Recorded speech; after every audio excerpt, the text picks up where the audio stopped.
দুনিয়ার জমিনে এমন একটা মনোঋষির কথা বলে যাব, এমন একজন ব্যক্তিত্বের কথা বলবো।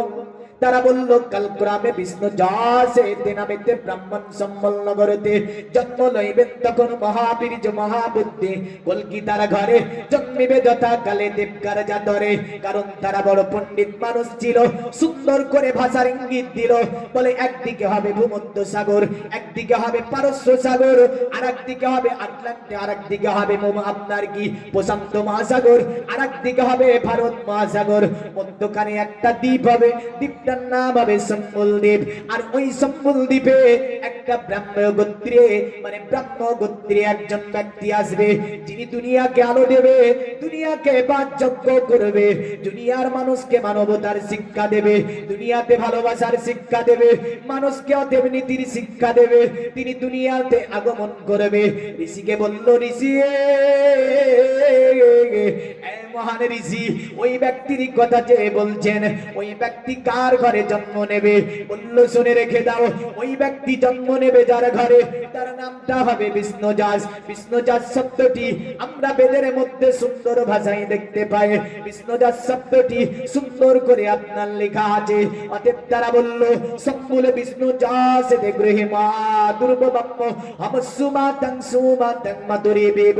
মানে সম্মূল নামে শহরে এমন একজন ব্যক্তির আবির্ভাব হবে, যিনি হচ্ছেন অতএব যিনি বিষ্ণুযশের ঘরে আসবে। বিষ্ণুযশ শব্দটি সংস্কৃতি শব্দ। বিষ্ণুযশের যদি বাংলা করা হয়, বাংলা হবে আল্লাহর দাস, আল্লাহর গোলাম। আর যদি বিষ্ণুযশের আরবি করা হয়, আরবি হবে আব্দুল্লাহ। জোরে বলবেন না? মানে আসবেন তিনি আব্দুল্লাহর ঘরে। দুনিয়াটা যখন অন্ধকারে আচ্ছন্নিত হবে, কেমন কেমন অন্ধকারে, বলল অন্ধকারে দুনিয়াতে জ্ঞান বলতে কিছু থাকবে না। এমন করে নারীদের জিন্দা দাফন করবে, সুদের মধ্যে মানুষ চলবে, এমন করে মানুষ অন্যের মালকে হরণ করে নেবে, একে অপরের প্রতি অন্যায় অত্যাচার করবে, বিবাদ করবে, মদ্যপান করবে, এমন করে আপনার জুয়ার আড্ডা করবে। বলেন তো আমার সমাজে এখনো এগুলো চালু আছে কি নাই? যেগুলো বললাম আছে না নাই? আহ, কি দুঃখ লাগে। প্রতিটা ধর্মে গান হারাম। হিন্দু ধর্মে গান শোনার অনুমতি নাই, মদ্যপান করা কোন ধর্মে অনুমতি দেয়নি ঋষিরা। মন্দিরের মধ্যে গান বাজানোর অনুমতি নাই, মন্দিরে পূজা বানানোর অনুমতি নাই। ধর্ম করার ব্যাপারে সুন্দর করে কিতাবের মধ্যে ঋষিরা বলে দিয়েছে, কিন্তু আজকে সেটা তো মানতে পারবে না। আমি কুচবিহারের এক মাহফিলে বুঝলেন ছিলাম, একটা ঋষি বসেছিল, পূজারী পুরোহিত ছিল, আমি তো জানি না। ওয়াজ শেষে আমার কাছে ঘরে এসে বলছে, মৌলভী সাহেব এগুলো এমন করে বলা ঠিক হয়নি, এগুলো এমন করে বলা ঠিক হয়নি। বলে কেমন করে? বলে আপনি যে কড়া ভাষাই বললেন, এই কড়া ভাষাই আপনি বলে ঠিক করলেন না, একটু নম্র ভাবে বলতে পারতেন। আমি বললাম, কেন আপনার কি ক্ষতি হয়েছে? আমি ভুল বলেছি? আসেন, এই জাহেলিত প্রথাগুলি আল্লাহ আমার সমাজকে জাহেলিত প্রথা থেকে মুক্ত করে। সকলে বলুন আল্লাহুম্মা আমিন।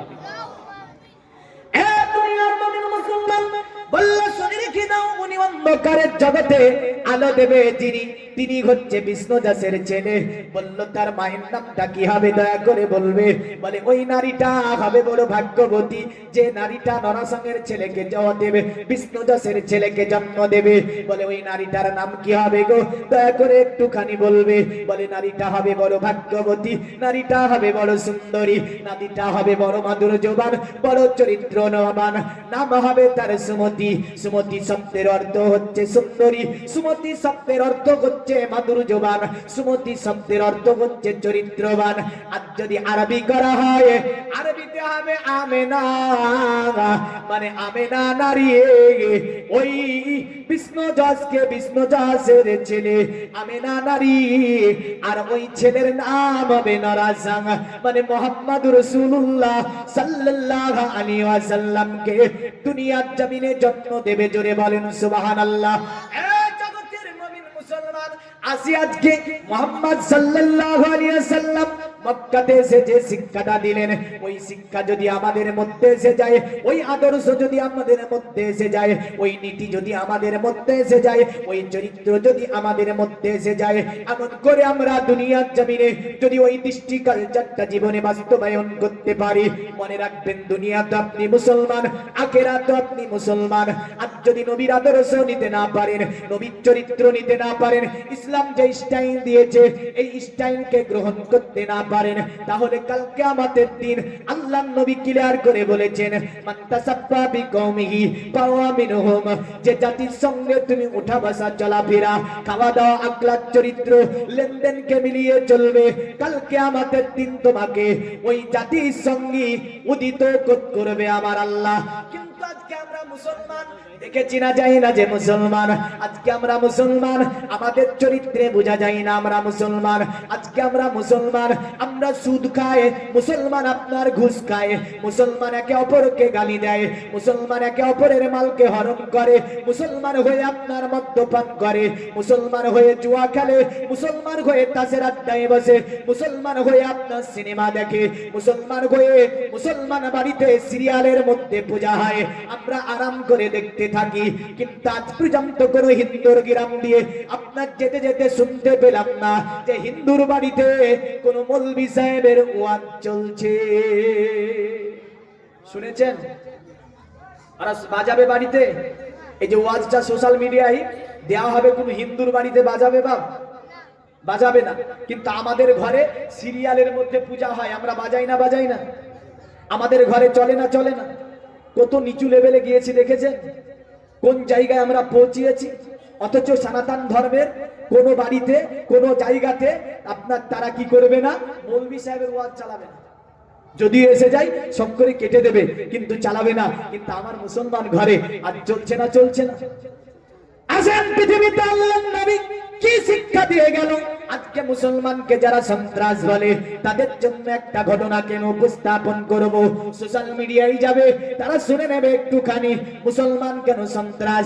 কারণ হিন্দুর ঘরে যখন বাচ্চা জন্মগ্রহণ করে, যারা মুসলমান দ্রোহী, যারা দেশদ্রোহী, এমন করে যারা সাম্প্রদায়িক দাঙ্গা করতে চায়, বাচ্চাকে শিক্ষা দেয় খবরদার মুসলমানের সংস্পর্শে যাবে না। আব্বাকে জিজ্ঞাসা করে, আব্বা কেন? বলে মুসলমান মানি তারা সন্ত্রাস হয়, মুসলমান মানি তারা লম্পট হয়, মুসলমান মানি তারা মিথ্যা বলে, মুসলমান মানি তারা ওয়াদার খেলাপ করে। আপনার একজন খ্রিস্টান ঘরের ছেলেকে আপনার ছোটবেলায় শিক্ষা দেওয়া হয়, যারা আপনার ধর্মদ্রোহী, যারা আপনার মুসলমান বিরোধী, তাদের বাচ্চাগুলোকে শিখিয়ে দেয়, যদি মুসলমান দেখতে পাও বন্ধুত্ব করবে না, মুসলমানের সঙ্গে স্পর্শে যাবে না। মুসলমান মানে তারা দাগাবাজ হয়, মুসলমান মানে ধোঁকাবাজ হয়, মুসলমান মানুষকে ঠকিয়ে দেয়, খবরদার তাদের সঙ্গে স্পর্শে যাবে না। বাচ্চাটা বড় হয়ে যায়, বড় হয়ে যাবার পরে আপনার কি করে জানেন?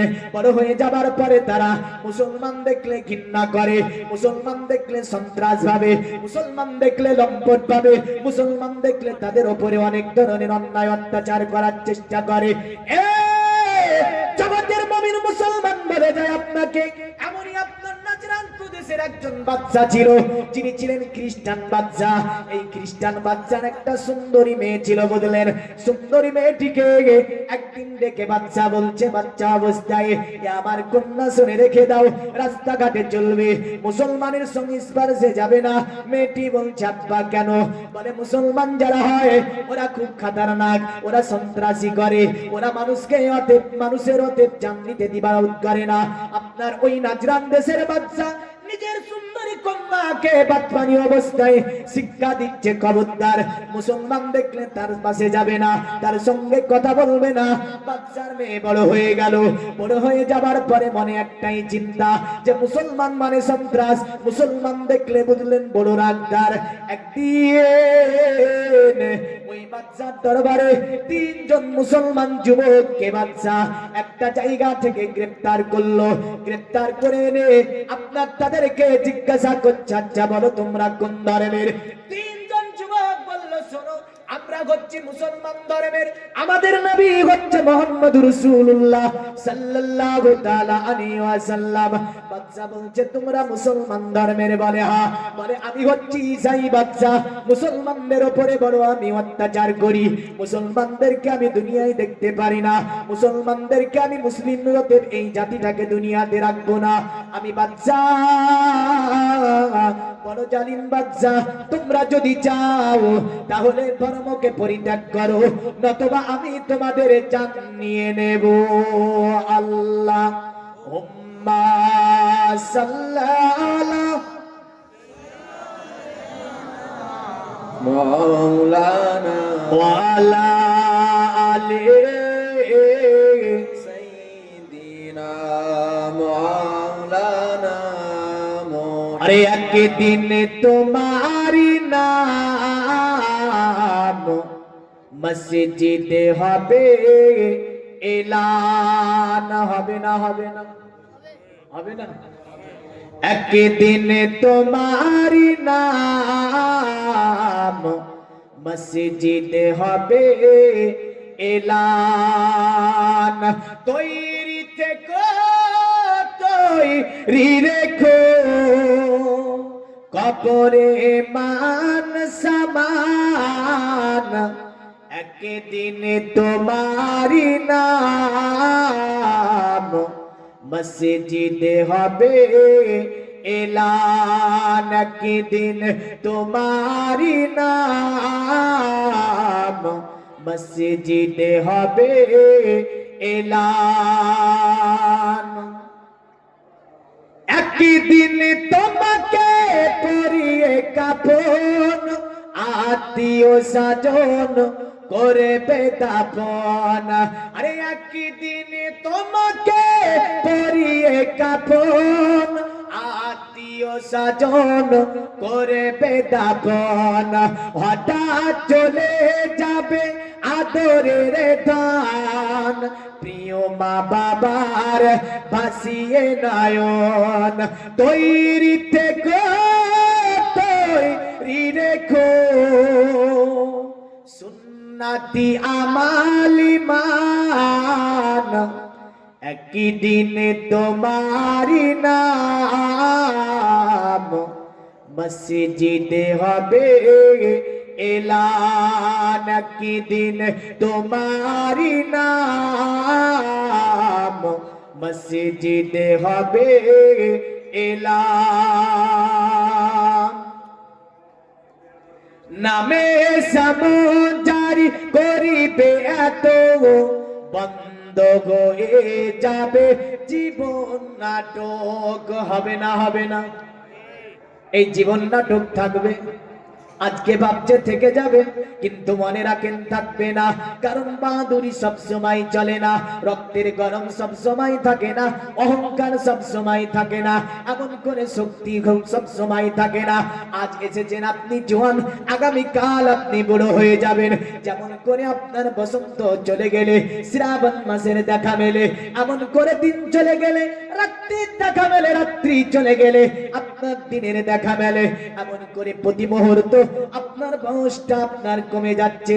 তাই বলবো একটুখানি আপনি সচেতন হয়ে যান, নিজেকে পরিবর্তন করতে শিখেন, তিনি ইসলামের রাস্তায় আসতে শিখেন, কোরআন ও হাদিসকে মেনে নিয়ে চলতে শিখেন। এমন করে মসজিদ মুখী হয়ে যান, কারণ এই জীবন আপনার সর্বময় থাকবে না। কারণ শিক্ষাদি বলেছে জাহায়ে ব্রাদার নামান বা কুস্তিল আন্দার জাহা আপ্রিবান বসমা কুন্তাকিয়া বার মুলকে দুনিয়া পুজ চেবা তাকতে মারদান চেবানু খাক। এ দুনিয়ার মানুষ, দুনিয়ার ভরসা করো না। তোমার মতো কত শত লোক এ ধরাতে এসেছিল, কিন্তু আজকে তারা চলে গিয়েছে। আছে নাই? আরে নামে সামজারি করিবে এত, বন্ধ হয়ে যাবে জীবন নাটক। বাহাদুরি থাকিবে না, দেখে যাইব ফুরিয়ে বসন্ত আসিবে শ্রাবণ। তৈরি থেকো, তৈরি রেখো, কোরআনি আমালি মান। একদিন তোমারি নাম মসজিদে হবে এলান, একদিন তোমারি নাম মসজিদে হবে এলান। মোহাম্মদে পড়ি আল্লাহ হুম্মা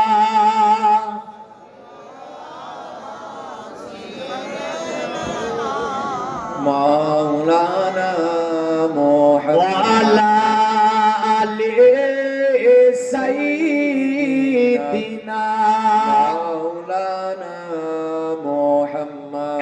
পৃথিবীর মুমিন মুসলমান ঈসাই বলতে তাদের বোঝাই মানে বাদশা ছিল ঈসাই, মানে খ্রিস্টান বাদশা। কি বাদশা? খ্রিস্টানদের আল্লাহ কটা? কটা গো জানেন না? বলে দিচ্ছি। খ্রিস্টানরা আল্লাহ হচ্ছে তিনটি, কারণ তারা বলে গড দি হলি সন, গড দি হলি ফাদার, গড দি হলি গড। পবিত্র পিতা, পবিত্র আত্মা, পবিত্র আপনার এমন করে কি পবিত্র হতে পুত্র, এই তিনটিকে তারা খোদা মানে। মানে তারা বলে তিনটি খোদায় বিশ্বাসী। তারা বলে যিশু, যাকে আমরা বলি ঈসা নবী আলাইহিস সালাম। তারা বলে আপনার মেরি, আমরা বলি মারিয়াম আলাইহিস সালাম। তারা বলে গড, আমরা বলি আল্লাহ। তবে তারা তিনটি খোদায় বিশ্বাস করে। আর একটা জাতি আছে যে জাতিটাকে বলা হয় পারসিক জাতি। এই পারসিক জাতিরা আপনার দুটি খোদাতে বিশ্বাস করে। তারা বলে এক আল্লাহ মঙ্গল করে আর এক আল্লাহ অমঙ্গল করে। বলুন নাউজুবিল্লাহ। আর সনাতন ধর্মের মানুষেরা তাদের 360 300 কোটি মাবুদ। কটা দেখতে পান না? মোটা গাছ হলে কাপড় জড়িয়ে দিয়ে বলবে মাবুদ। এমন করে আপনার কাঠের মূর্তি তৈরি হবে, বলবে মাবুদ। এমন করে যদি আপনার মানুষের মধ্য থেকে যার মধ্যে 4টি গুণ পেয়ে যাবে, ওকে আপনার মাবুদ বানিয়ে নেবে। এমন করে তারা বিভিন্ন আপনার বিভিন্ন কিছু দিয়ে বিভিন্ন চেহারা মূর্তি তৈরি করবে, করার পরে তাকে মাবুদ মানবে। বেদের মধ্যে যেমন করে একটা সময় 360টি মাবুদের আপনার পরিচয় দিয়েছে তারা। যেমন করে বলেছে কালকা কদেবে কম্মেস্তে হুদুঙ্গানা প্রাপন্ন দেবতা তং তং নামস্তাই প্রাকিতা নেয়াতা সাবা। এক সময় সনাতন ধর্মের মানুষেরা 360টি মাবুদ মানত। কারণ নাম রেখেছিল বালা, কারণ নাম রেখেছিল বাক্কা, কারণ নাম রেখেছিল লাত, কারণ নাম রেখেছিল মানাত, কারণ নাম রেখেছিল হানাত, কারণ নাম রেখেছিল সানাত, কারণ নাম রেখেছিল জানাত, কারণ নাম রেখেছিল পানাত। এমন করে তারা 360টি মাবুদ মানে। কিন্তু মুসলমানদের আল্লাহ কটা? এই জোরে বলেন না, কটা? একটা। কারণ মুসলমান কখনো দুটি তিনটি আল্লাহ মানে না। মুসলমানদের আল্লাহ হচ্ছে একক, যেটা পবিত্র কোরআনের বাণী। আমার আল্লাহ বললেন কুলহু আল্লাহু আহাদ। এ নবী আপনি তাদেরকে বলে দিন আল্লাহ হচ্ছে একক, কারণ আল্লাহর সঙ্গে কারো তুলনা হয় না। শুধু এটা মুসলমানের বাণী তা নয়, আমি তাদেরকে বলতে চাই আপনার বাছাই করা মন্ত্রের মধ্য থেকে বেদের একটা অংশ হচ্ছে অথর্ব বেদ। অথর্ব বেদের মধ্যে সুন্দর করে ঋষিকে জিজ্ঞাসা করলো, মহান ঋষি দয়া করে বলবে ঈশ্বরের সংজ্ঞা তুমি দয়া করে বলবে। কারণ ঈশ্বরের সংজ্ঞা দিতে গিয়ে আল্লাহর নবী বলে দিয়েছেন মুহাম্মদ তিনি যে ঈশ্বরের সংজ্ঞা দিয়েছেন। মুসলমানদের নবী তিনি তো ঈশ্বরের সংজ্ঞা দিতে গিয়ে বললেন আল্লাহু নূরুস সামাওয়াতি ওয়াল আরদ। আমার আল্লাহ হচ্ছে নূর, যিনি আপনার জমিন আসমানকে জিনার নূর বেষ্টন করে আছে। জোরে বলেন সুবহানাল্লাহ। ঋষিকে বলল শোনো, মুসলমানদের নবী আল্লাহর পরিচয় দিতে গিয়ে তাদের কোরআনে সুন্দর করে সংজ্ঞা দিয়েছে, যে সংজ্ঞাটি নবীজি সুন্দর করে বলে দিয়েছেন, যেটা আমার আল্লাহ নবীর উপরে দিয়েছিল। আল্লাহু লা ইলাহা ইল্লাহু আল হাইয়ুল কাইয়ুম লা তাখুযুহু সিনাতু ওয়ালা নাওম। জোরে বলুন এটা কি? কি গো? আয়াতুল কুরসি। জোরে বলেন এটা কি? আয়াতুল কুরসি। এখন তো আমরা কোরআন পড়া জানি না, না জানি গো? জানেন? আর এখানে কজন মানুষ কোরআন পড়া জানেন? একটু হাত তুলেন তো দেখি। হাত তুলেন, হাত তুলেন আল্লাহর রাস্তায় যারা কোরআন পড়া জানেন। হাত তুলেন তো দেখি, দেখেছেন? কোরআন পড়া যিনারা জানেন না হাত তুলবেন না, খবরদার। বাস তুলতে হবে না, বুঝে নিয়েছি কোরআন পড়া কতটা মানুষ জানে। বুঝলেন? এই তো অবস্থা সমাজের। আজকে এখানে এসেছি, যদি কোরআন শিক্ষা না দিতে পারি আপনাকে, কাল কিয়ামতের দিন এই জবাবটা আমার দেওয়া লাগবে। রাসূল বলেছে তালাবাল ইলমে ফারিজাতুন আলা কুল্লি মুসলিমিন আল মুসলিমাত, প্রতিটা মুসলমান নর এবং নারীর উপরে আমি নবীজি ইলম শিক্ষাকে অপরিহার্য করলাম। জোরে বলেন সুবহানাল্লাহ। আর একটা হাদিসে আছে, তোমাদের যদি জ্ঞান অর্জন করতে হয়, শুধু চীন যদি চলে যেতে হয়, চীন চলে যাও, কিন্তু তোমরা জ্ঞান অর্জন করো। জোরে বলেন, আরো জোরে বলবেন না সুবহানাল্লাহ? তাহলে কোরআন শিখা লাগবে না, লাগবে না? এই আমার এক দুইজন ভাই, দুটি হাদিস বলবো, দুইজন ভাইকে হাত তুলে নেব যে আমরা কোরআন পড়া শিখবো বলে। নবীজির হাদিস, আল্লাহর নবী বললেন, মান কারা আল কুরআনা ওয়া আমিলা বিমা ফিহি উলবিসু ওয়ালিদাহু তাজান ইয়াউমাল কিয়ামা জাওহু আসানু মিন জাওইস শামসি ফি বুয়ুতিদ দুনিয়া ওয়ালাউ কানাত ফিকুম ফামা জান্নাকুম বিল্লাজি আমিলা বিহাজা। আল্লাহর নবী বললেন, যারা পৃথিবীর জমিনে কোরআন পড়বে, এর প্রতি আমাল করবে, তার মাথার উপরে তাজ পরিধান করিয়ে দিয়ে আমার আল্লাহ কিয়ামতে উঠাবে। জোরে বলে, জোরে বলবেন না? তাহলে অনেকে কোরআন পড়া জানেন না। একজন ভাই হাত তুলে বলেন তো, মৌলভী সাহেব আমি তো কোরআন পড়া জানি না, আমি ওয়াদা করলাম যে কোনো ভাবে আল কোরআন আমি শিখে নেব পড়া। একটু হাত তুলে বলেন তো দুইজন ভাই দেখি, পারবেন না? নাই, একজন পেয়েছি। খোদার কসম বলছে এই হাতটা আল্লাহর দরবারে কবুল হয়ে যাবে। কারণ কোরআন পড়ার জন্য যারা অঙ্গীকার করে, আমার আল্লাহ তাদেরকে ভালোবাসে। জোরে বলেন সুবহানাল্লাহ। আর একজন ভাই নাই যে বলবে আমি কোরআন পড়া জানি না, কোরআন পড়া শিখে নেব? এই নাই, আর একজন নাই। মানে সবগুলো জানে, এটাই সাক্ষী দাঁড়ালো নাকি? এটাই তো দাঁড়ালো। ফেরেশতা আছে এখানে, ফেরেশতারা সাক্ষী দেবে কিয়ামতের দিন। আল্লাহ, তারা তো কোরআন পড়া জানতো না, কিন্তু কি সবাই মনে হচ্ছিল কোরআন পড়া জানে, কেউ হাত তুলেন। তো যাই হোক, ইনশাআল্লাহ বলেন তো কোরআন পড়া শিখে নেব? এই ধরে বলেন ইনশাআল্লাহ। অবশ্যই কোরআন পড়া শিখবেন। যিনারা কোরআন পড়তে জানেন না, মা বোনের মধ্য থেকেও বলবো, আপনারা যিনারা কোরআন পড়া জানেন না, অবশ্যই কোরআন পড়াটা শিখে নেবেন। কারণ আপনি ভাবছেন আমি এদিক ওদিক করে চালিয়ে দেবো না, মধ্যে মধ্যে আমার কিছু ওয়াদা থাকবে আপনার উপরে। কারণ কিয়ামতে আমাকে বাঁচতে হবে। দেখেন, আমাকে আল্লাহ ছাড়বেন। আল্লাহর আদালত খুব কঠিন আদালত। আমি বলেছিলাম প্রথমে, এই জায়গাটার দায়িত্ব যেটা, সেটা আমাকে পালন করতে হবে। যদি পালন করতে না পারি, কিয়ামতের দিন আমার জবাব দিতে হবে। আজ আমরা একাধিক মানুষ কোরআন পড়তে জানি না। বর্তমান বিশ্বে 800 কোটি আপনার মানুষ, 200 কোটি মুসলিম, এর মধ্যে হয়তো আপনার 190 কোটি, 200 কোটি মানুষের মধ্যে আপনার মোটামুটি ভাবে 90% মানুষই কোরআন পড়তে পারে না। ঠিক বললাম না ভুল? এই ঠিক না ভুল বললাম? কারণ এখানে আপনি একটা সমীক্ষা করে নেন, এখানে যতটা মানুষ আছেন একাধিক মানুষ কোরআন পড়তে পারেন না। কিন্তু লজ্জার বিষয় কি জানেন? বিশ্বকবি রবীন্দ্রনাথ ঠাকুর কোরআন পড়া জানতো? জানতো না? জানতো না? জানতো না? জানতো। স্বামী বিবেকানন্দ গড়গড় করে কোরআন পড়ে দিত। শ্রী অরবিন্দ ঘোষ সনাতন ধর্মের একটা মানুষ, তিনি গড়গড় করে কোরআন পড়তে পারত। এমন করে আপনার নিউলাদ দা ভিঞ্চি গড়গড় করে আপনার কোরআন পড়া জানতো। এমন করে দুনিয়ার জমিনে আপনার গ্যালিলিও গ্যালিলিন তিনি কোরআন পড়া জানতেন। বিখ্যাত চিকিৎসা বিজ্ঞানী ইবনে সিনা তিনি কোরআন পড়া জানতেন। ডাক্তার কেন তিনি গড়গড় করে কোরআন পড়তে পারতেন। মার্কিন যুক্তরাষ্ট্রের বিজ্ঞানী যার নাম হচ্ছে আপনার নীল আর্মস্ট্রং, তিনি সুন্দর করে কোরআন পড়া জানতেন। এমন করে আমেরিকার বিখ্যাত লেখিকা বিজ্ঞানী যার নাম হচ্ছিল নরেন্দ্র আবাসিং, তিনি কোরআন পড়া জানতেন, কোরআনের ব্যাখ্যা করাও জানতেন। লজ্জার বিষয়, সনাতন ধর্মের একজন মানুষ যার নাম আপনার কি, যার নাম কৃষ্ণচন্দ্র সেন, সেনগুপ্ত ঘরের মানুষ বিশ্ববাসীর কাছে একটা কিতাব উপহার দিল, যেটা মুসলমানদের আল কোরআনের বাংলা লিখলো। লেখার পরে বাংলায় অনুবাদ করে মুসলমান জাতিকে বলল, নে তোদের কোরআনের আমি বাংলা অনুবাদ করে দিলাম। কিন্তু আমার ঘরে মুসলমান যুবকেরা কোরআন পড়তে পারে না, মা বোনেরা কোরআন পড়তে পারে না। এর চেয়ে লজ্জা আর কি হতে পারে যে সনাতন ধর্মের মানুষ মুসলমানদের কিতাবের মানে পর্যন্ত বাংলায় লিখে দিল। কিন্তু আজকে আমরা কোরআন পড়া শিখতে পারলাম না। যদি কোরআন পড়া শিখার কথা বলি তো বলে মৌলবীটা ওয়াজ জানে না। কি বলে? একটু বেঁধে গেছে না? কি নিয়ে ওয়াজ করবেন বলবেন? এক স্টেজ থেকে আমি নামছি, একজন শ্রোতা উঠে গিয়ে বলছে, মৌলভী সাহেব আমারই বাসটা দিলেন, মানে সুদের ওয়াজ করেছিলাম, বুঝলেন? সুদের ওয়াজ করেছিলাম, তো আমি নেমে যাচ্ছি, তো বলছে বাসটা আমাকে দিলেন। তো কার জন্য ওয়াজ করবো বলেন? হ্যাঁ, বুঝা গেল দুনিয়ার জমিনে বিজ্ঞান গবেষণাগারে আল কোরআন সর্বপ্রথম স্থান লাভ করেছে। পৃথিবীতে বিজ্ঞানীদের কোন আপনার এই চিন্তাধারাটা যখন গন্তব্য স্থানে পৌঁছায়নি, যে কিতাবটা সাহায্য করেছে ওটা মুসলমানদের কিতাব আল কোরআন। জোরে বলেন সুবহানাল্লাহ।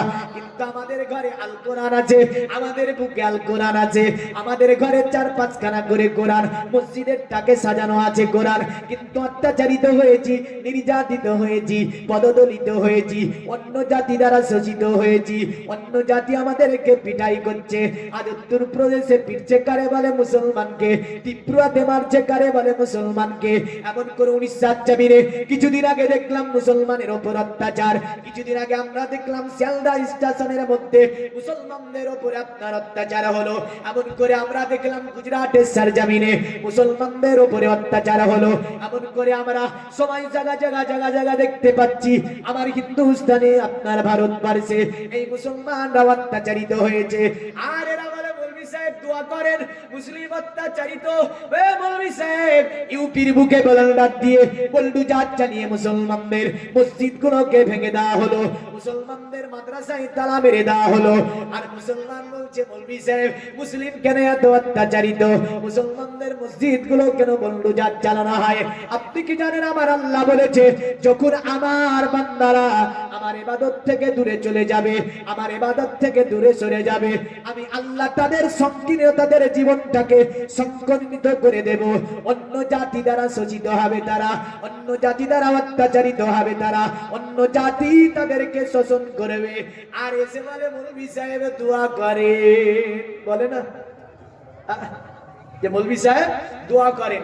আপনার ঠেকেনি বুঝেন না, যেমন ঠেকবে তখন বুঝবেন। আসছে আগামী দিন খুব কঠিন অবস্থা হবে ভারতে। আর এই মুসলিমদের অবস্থা সর্বময় লেগে আছে যে এই জাতিটাকে কি করে অবলুপ্ত করা যায়, এই জাতিটাকে কি করে মিটানো যায়, কিন্তু পারবে না। এটা রাসূল ভবিষ্যৎবাণী দিয়ে গিয়েছে। তবে মুসলিম ব্যাপক হারে ক্ষতির মুখে পড়বে। কিসের মুখে পড়বে? ক্ষতির মুখে পড়বে।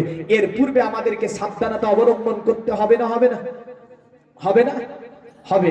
আসেন তো, এদের মাবুদ অনেকগুলি, আর আমাদের আল্লাহ কটা? এই জোরে বলেন কটা? আল্লাহ হচ্ছে একটা। তো এই ঋষিকে জিজ্ঞাসা করেছে যে মুসলমানদের নবী মুহাম্মদ তো আল্লাহর সংজ্ঞা দিয়েছে সুন্দর করে, আপনি আমাদের আল্লাহর সংজ্ঞাটা বলুন তো। তো ঋষি বলছে, দেখেন ঋষি বলছে জনঈসার পরমা কসব রূপ সানিত্য নিরোকারো নিরূপো বন্ননাতীত নিষ্কম্পচ্চ কুচিত শব্দে রূপং সাত্তানং প্রকাশাতি কন্নানং কন্নং তথা সর্বশক্তিমান সহস্র প্রজানং নাবর্তুতে। বললে ঈশ্বর, ওই পরম ঈশ্বরকে বলা হয় সনিরোকারো, যার কোনো আকার নাই। জোরে বলেন, মানে যার কোনো আকার নাই, নিরূপ, যার কোনো রূপ নাই, বর্ণনাতীত, অতএব যার যাকে বর্ণ দিয়ে বোঝানো যায় না, মানে ঈশ্বরের মূর্তি তৈরি হয় না, ঈশ্বরের মূর্তি তৈরি হবে না, ঈশ্বরের কোনো রূপ নাই, তিনি নিরোকার হবে। নিরূপ বর্ণনাতীত নিষ্কম্পচ্চ কুচিত শব্দে রূপং সাত্তানং প্রকাশাতি। তবে চরম পর্যায়ে প্রহিত মারাত্মকভাবে একটি মিস্টেক করেছে এই জায়গাটায়। প্রহিত বলেছি ঈশ্বর নাকি কখনো কখনো মানুষের ভালোবাসা দুঃখ সুখ পূজার জন্য দুনিয়ার জমিনে মানব আত্মারূপে জন্ম নেয়। নাউজুবিল্লাহ। এটা ছিল খ্রিস্টান ঈসাইদের আপনার মতবাদ, যেটা সনাতন ধর্মে অথর্ব বেদের মধ্যে আপনার ঋষি বর্ণনা করতে চেয়েছে। আর ঋষি তারপরে বলল, শোনো, ঈশ্বর যিনি হবে কন্নানং কন্নং তথা সর্বশক্তিমান সহস্র প্রজানং নাবর্তুতে, ঈশ্বর যিনি হবে তিনার কোনো সহকারী লাগে না কাজ করার জন্য, কারণ তিনি যখন কোনো কাজ করার ইচ্ছা করেন তিনি কেবলমাত্র বলেন হো যা, সঙ্গে সঙ্গে সেই কাজটা হয়ে যায়। দুনিয়ার মানের মুসলমান যদিও তারা আপনার বিভিন্ন মূর্তি তৈরি করে পূজা করে, আজ পর্যন্ত বেদ থেকে পূজার প্রমাণ পাওয়া যায়নি, বাইবেলে পূজার প্রমাণ নাই, এমন করে গীতার মধ্যে প্রমাণ নাই। তাদের গীতা যদিও তারা খুব মেনে থাকে, গীতার মধ্যে সুন্দর করে বলা হয়েছে পিতামসি লোকস্য চরাচরস্য তপস্য পূজাচ্চ গুরু গরিয়ান না তত সমস্ত কোতন্নয় হত্য প্রতিমা প্রভাব। অতএব পৃথিবীর জমিনে অতএব কার ইবাদত করবে তোমরা? পূজা যদি করতে হয় কোন পাথরের মূর্তি নয়, কোন কাদা মাটির মূর্তি নয়, কোন আদম এমন করে রূপরেখা তৈরি করে নাই। বলল তাহলে কার পূজা করব? বলে পূজা করতে হবে যিনি বিশ্ব ভূমণ্ডলকে তৈরি করেছেন, যিনি আমাদের সৃষ্টিকর্তা, যিনি আমাদের মালিক। তিনি কে? কে গো? আমাদের মালিক কে? আল্লাহ। তো বলল পিতাসি লোকস্য চরাচরস্য পূজাচ্চ তপস্য পূজাচ্চ গুরু গরিয়ান। অতএব পূজা যদি করতে হয় ওই মালিকেরই পূজা দিতে হবে। ওই মালিকের যদি পূজা দিতে পারিস মৃত্যুর পরে স্বর্গ লাভ করিতে পারিবি। জোরে বলেন। আর তাদের বেদে একইভাবে মন্ত্র কি উঠিয়েছে ধর্মবেদের মধ্যে জাতদা বলদা যস্য বিশ্ব যস্য চায় মৃতং যস্য মৃত যস্য দেবা। বলল পূজা কার করবি? মৃত্যুর পরে যদি স্বর্গ লাভ করিতে চাস তাহলে যিনি বিশ্ব জাহানের সৃষ্টিকর্তা তার পূজা করে নে, তাহলে মৃত্যুর পরে সেই ব্যক্তি অতএব তিনি তোরে অতএব স্বর্গ লাভ করিয়ে দেবে। জোরে বলেন সুবহানাল্লাহ। শুধু তাই নাই, খোদা একটা এই নিয়ে মুসলমানদের নবী মুসলমানদের কোরআন বলেছে তা নয়, তাদের আপনার এই বেদের মধ্যে আরেকটা অংশের নাম হচ্ছে জগবেদ। এই জগবেদের মধ্যে ঈশ্বরকে নিয়ে সুন্দরতম একটা বর্ণনা টেনে আনলো ঋষি। তিনি বলল সুন্দর করে অদেবতার বিন্দ্রতার বিন্দ্র মহাশ্রিন্দ্র বল্লা জ্যেষ্ঠম শ্রেষ্ঠম পূর্ণ ব্রহ্মণ বল্লাম ওয়াল্লা রাসূল মুহাম্মদ কাম রাসূলুল্লাহ মাতলাং বুকমে কাম আল্লাহ বুকাম ইল্লা কিনার দিকাম। আল্লাহ যিনি সমস্ত দেবতার দেবতা, তিনি তার উপরে আর কোন দেবতা হয় না। আর আল্লাহর রাসূল মুহাম্মদ অতি বরণীয় নবী, তাকে মানতে হবে, তাকে জানতে হবে। রাসূলুল্লাহ আল্লাহই হচ্ছে আল্লাহ, আল্লাহ ছাড়া অন্য কাউকে মানা যাবে না। আল্লাহ যিনি এমন একাং ব্রহ্মদত্ত নাই না দত্তি কিঞ্চন একাং দত্তাং না দ্বিতীয় না দ্বিতীয় চতুর্থ না পঞ্চতে না পঞ্চম না ষষ্ঠম সপ্তম না পঞ্চতে না অষ্টম না নবম দশম না পঞ্চতে জায়তং বিদমি কিবৃতং বেদ। আল্লাহ যিনি তাকে এক বলো, এক বলো না, তাকে একক বলিয়া জানিতে হবে। বুঝতে যদি অসুবিধা হয়, জানতে যদি অসুবিধা হয়, মানতে যদি অসুবিধা হয়, ক্লিয়ার করে ঋষি বলল না দ্বিতীয় না তৃতীয় চতুর্থ না পঞ্চতে না পঞ্চম না ষষ্ঠম সপ্তম না পঞ্চতে না অষ্টম না নবম দশম না পঞ্চতে জায়তং বেদমে কবিতং বেদ। মানে তাকে যারা একক বলিয়া জানিবে তাহারাই তাকে প্রাপ্ত হইবে। জোরে বলেন সুবহানাল্লাহ। দুনিয়ার মুমিন মুসলমান তো যে মুসলিম সভ্যতাকে নিয়ে কথা বলছিলাম, খ্রিস্টান ধর্মের আপনার ওই বাদশার দরবারে তিনটি যুবক গ্রেফতার হয়েছে। বাদশা বলছে যুবক যদি মুসলমান ধর্ম ছেড়ে না দাও তাহলে তোমাদেরকে তো মেরে দেব। তো আপনার মুসলমান কখনো মৃত্যুর পরোয়া করে না। মুসলমানের কাছে সর্বোত্তম জিনিস হচ্ছে ঈমান। জোরে বলেন সর্বোত্তম কি গো? ঈমান। কিন্তু আমাদের কাছে সর্বোত্তম হচ্ছে চায়ের দোকানের ফ্যাশন, ঠিক না? কারণ ওই যে মদ চিন ডাক দেয় না, দেয় না, দেয় না, তখন আমরা কি বলি যে তোরাই চালা, আমরা যাব না, আমরা যাব না। আর বলে আমি নবীর দিওয়ানা। কি বলে? বলে না? বলে যে আমি নবীর দিওয়ানা, নামাজ পড়তে যাব না। এ বল আমি নবীর দিওয়ানা, আমি রোজা রাখতে পারি না, আমি নবীর দিওয়ানা, অন্যের মাল হরণ করা বন্ধ করব না, আমি নবীর দিওয়ানা, সুদ আমি খাওয়া ছাড়বো না, আমি নবীর দিওয়ানা, এমন করে চুরির মাল ক্রয় করা বন্ধ করব না, আমি নবীর দিওয়ানা, অন্যের মাল হরণ করা বন্ধ করব না। এরা নবীর দিওয়ানা হতে পারবে না। নাকি পারবে? এক প্রকারের মানুষ সমাজে এমন আছে না নাই? বলেন নবী সাফাত করে জান্নাতে নিয়ে চলে যাবে, কি বলে? বলে না নমাজ পড়ে না, নমাজ বলে দিলে দিলে হয়ে যায়, কি হয়? মনে মনে হয়ে যায়। সামনে খাবার দেবেন, দিয়ে বলুন মনে মনে খেয়ে এলো, হয়ে গেল, যাও, হবে খাওয়া? মনে মনে খাওয়া হয়? মনে মনে যদি খাবার খাওয়া না হয় তো নবীজি সাল্লাল্লাহু আলাইহি সাল্লাম শরীয়তে যেভাবে আপনার বদনি ইবাদতটা শিখিয়ে দিলেন, এটা কি মনে মনে হবে? মনে মনে হবে না। আর এরাই আবার বলে নবী সাফাত করে জান্নাতে নিয়ে চলে যাবে, অত সস্তা না। আরে ইমানের সাথে যদি মৃত্যু না হয় পাবে না রাসূলে কবু শাফাআত। জোরে বলুন, পাওয়া যাবে? পাওয়া যাবে? আরে পাপ করে আজ যে নেই কোনো অনুশোচনা, পাপ করা গুনাহ যেটা হয় না মনে, হায়াতের আয়তন কমে যাই রোজ, আধার কবরে কেউ নেবে না তো খোঁজ। আরে ইমানের সাথে যদি মৃত্যু না হয় পাবে না রাসূলে কবু শাফাআত। কি করে ভাবছো তুমি জাহান্নামে, কিছুদিন পুড়ে ঠিক পাবে জান্নাত, এতটুকু সইতে কি পারবে তুমি দুনিয়ার আগুনে রেখে দেখো হাত। আমাদের মধ্যে অনেকের আশা আল্লাহ কিছুদিন পুড়িয়ে আমাদেরকে জান্নাতে দেবে, আশা আছে না নাই? কত বড় ভুল ধারণা। ওদেরকে বলবো দুনিয়ার আগুনে একটু 5 সেকেন্ড হাত দেবেন, তাহলে বুঝতে পারবেন এই ধারণা থাকবে? থাকবে না। আরে যে আগুন ভয়াবহসা তোর গুণ, যে আগুনে পড়ে কেউ হবে না তখন, মৃত্যুর পরে শুধু পাবে চিৎকার, কষ্টে নিজেকে শুধু দেবে ধিক্কার, লেলিহান লেলিহান সে আগুনে জ্বলবে শুধু, আল্লাহর দয়া ছাড়া পাবে না নাজাত। কি করে ভাবছো তুমি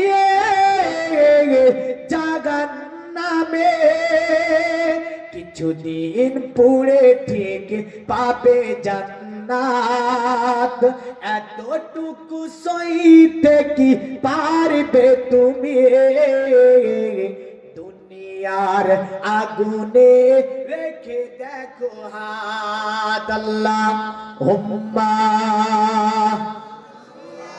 আলা সাইয়্যিদিনা মাওলানা মুহাম্মদ ওয়া আলা আলি সাইয়্যিদিনা মাওলানা মুহাম্মদ। পৃথিবীর মুমিন মুসলমান তিনজন আপনার মুসলিম যুবককে ঈসাই বাদশা বেঁধে রাখলো।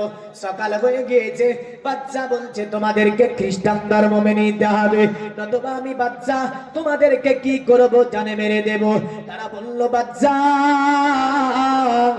এই বাদশা শুনে রেখে দে, যদি অত্যাচার করিস না কেন, যদি জুলুম করিস না কেন, আমরা হচ্ছে মুসলমান যুবক, আমরা কখনোই দিনে ইসলাম ছাড়বো না, যদি আমাদের প্রতিবাদে অত্যাচার করা হোক না কেন, জানের পরও আমরা করি না, আমরা কখনোই ঈমানকে হারাবো না। জোরে বলেন সুবহানাল্লাহ।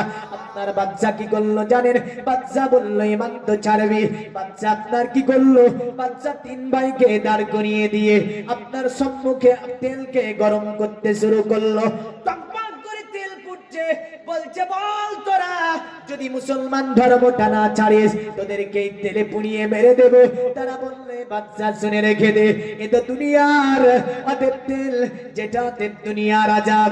আমার আল্লাহ আল্লাহর কাছে এ আযাব দাওয়াতি নগণ্য আযাব, কারণ আমরা ইসলাম ধর্ম ছাড়তে পারি না, আমরা মুসলমান ধর্ম ছাড়বো না। এই জালিম বাদশা কি করেছিল জানেন? এই জালিম বাদশা দুই ভাইকে বেঁধে রেখে বড় ভাইকে ফেলে দেবে। ছোট ভাই বলছে, বাদশা আমার সম্মুখে বড় ভাই কেমন করে মারিস না রে বাদশা, আমি ছোট ভাই, আমাকে আগে মেরে দে। কিন্তু বাদশা বলছে, না আমি একে মেরে দেব। মেজ ভাই বলছে, না আমার বড় ভাইকে মারিবি না, আমাকে আগে মেরে দে বাদশা, এতে কোনো যায় আসে না। বাদশা বললে করে হবে না। সঙ্গে সঙ্গে জালিম বড় ভাইকে আপনার ওই জ্বলন্ত তেলের মধ্যে বড় ভাইকে আপনার ফেলে দিল। দুই ভাই হাউমাউ করে কাঁদতে লাগলো। বড় ভাইয়ের জন্য বুঝেছেন, আপনার দুই ভাইকে বলছে, বল তোরা ইসলাম ধর্ম ছাড়বে কিনা, যদি না ছাড়িস এমন করি তোদেরকে মেরে দেব। কিন্তু তাদের জবানে একটাই কথা ছিল, এ বাদশা যতই কঠিন আযাব দিস না কেন আমরা ইসলাম ধর্ম ছাড়বো না। জান থাকতে আমরা রাসূলুল্লাহর কলেমা ছাড়বো না, জান থাকতে নবীজির আমরা হাদিস ছাড়তে পারি না, কোরআন ছাড়তে পারি না আমরা। বাদশা বলছে, তাজ্জব ব্যাপার, এরা তো মানবে না। আপনার বাদশা পরের দিন কি করলো জানেন? প্রথম দিন বড় ভাইকে মেরে দিল। দ্বিতীয় দিন বাদশা বলছে, এ যুবক এখনো চিন্তা করে দেখ, গতকাল তোর বড় ভাইকে জ্বালিয়ে মেরে দিয়েছি, আজকে তোদেরকে মেরে দেব। তারা বলছে, বাদশা তুই কষ্ট দিস না কেন, মেরে দিস না কেন, যাই করিস না কেন, আমাদের একটাই কথা, দ্বীনে ইসলামকে আমরা ছাড়তে পারবো না, রাসূলুল্লাহর কলেমাকে আমরা ছাড়তে পারবো না, আমাদেরকে যদি মেরে দিস তবুও ছাড়বো না। এ জানিয়ে আপনার কি করেছিল জানেন? ওই তেলকে গরম করতেছিল, মেজ ভাইকে তুলে ফেলে দিল। ছোট ভাই আপনার বলছে, বাদশা এ বাদশা আমার মেজ ভাইকে কেন ফেলে দিলি, আমার সম্মুখে আমি এটা যে দেখতে পারি না। বাদশা বলছে, এ যুবক তোকে এখনো আমি সময় দিয়েছি, ভেবে দেখ দুই ভাই তো মরে গিয়েছে, কিন্তু আমি তোকে জীবিত রেখেছি, আগামী কাল তোকে মেরে দেব, এখনো চিন্তা ভাবনা করে নে। বাদশার আপনার দরবারে ছোট ভাই একটাই জবাব দিয়ে দিল, যতই কষ্ট দিস না কেন বাদশা, দ্বীনে ইসলাম ছাড়াবো না। জোরে বলেন সুবহানাল্লাহ। তারাই ছিল মুসলমান, তারাই আমার রাসূলুল্লাহর কলেমাকে মেনেছিল, তারাই আল্লাহর কোরআনকে মেনেছিল, তারাই আল্লাহর হাদিসকে মেনেছিল। কিন্তু আজকে যদি আমাদের সমাজে দেখতে যাওয়া যায়, আপনার নামধারী মুসলমান, আপনার অর্থ মূল্য কিছু আরো আপনার কম অর্থের জন্য, কিছু আপনার উপঢৌকনের জন্য, নিজের স্বার্থের জন্য মুসলমানের আপনার আইন কানুনকে লঙ্ঘন করেছে, ইসলামকে বিক্রি করেছে, ইসলামকে জায়গা জায়গা নিয়ে গিয়ে টুপি দাড়ি মাথায় দিয়ে আপনার কলঙ্কিত করেছে। বর্তমান সমাজে এটাই চলছে না, চলছে না, চলছে না। মাথায় টুপি, মুখে দাড়ি, কলঙ্ক মুসলমান, কারণ এরাই ইসলামের কলঙ্ক করেছে। কিছু কিছু সকলকে বলছি না। এই কারণে বিদ্রোহী কবি কাজী নজরুল ইসলাম বলেছে একটা কথা, কি জানেন? আমপারা হাম্বারা বেড়ায় ভাত মেরে, আমার কৈফিয়ত কবিতা যারা আশা করি পড়েছেন জেনারেল কবিতাটা হয়তো 12-এ আছে, যে আমপারা হাম্বারা বেড়ায় ভাত মেরে, ওর চার ধর্মের জমজা টিকিরি গিটার দাঁড়িয়ে ঝোঁকে। কে বলেছে? কে বলেছে কথা? কাজী নজরুল ইসলাম বলেছে যে উড়ছে আজ ধর্মের ধবজা টিকিরি গিটার দাঁড়িয়ে ঝোঁকে, কারণ ওই সনাতন ধর্মের পুরোহিতদেরকেও ছাড়েনি, আর মুসলমানদের মৌলবি কিছু কিছু মৌলবিকেও ছাড়েনি। ছেড়েছে না? আজ এই দাড়ি রেখে পতাকা হাতে ধরে, বুঝলেন তো, আমি সবকিছু বলছি না, কিছু লুকাতে হচ্ছে আমাকে। দেশের রাজনৈতিক মহল খুব খারাপ, বুঝলেন, আজ ইসলামকে কলঙ্কিত করেছে। আমি কোন পার্টির হয়ে কথা বলতে পারি যাই না, কিন্তু আমার ইসলামের হয়ে আমি কথা বলতে পারবো। জোরে বলেন সুবহানাল্লাহ। আমার ইসলাম এমন একটা ধর্ম, যে ধর্ম দুনিয়া একদিকে করে দিল, ইসলামের একটা কানুনকে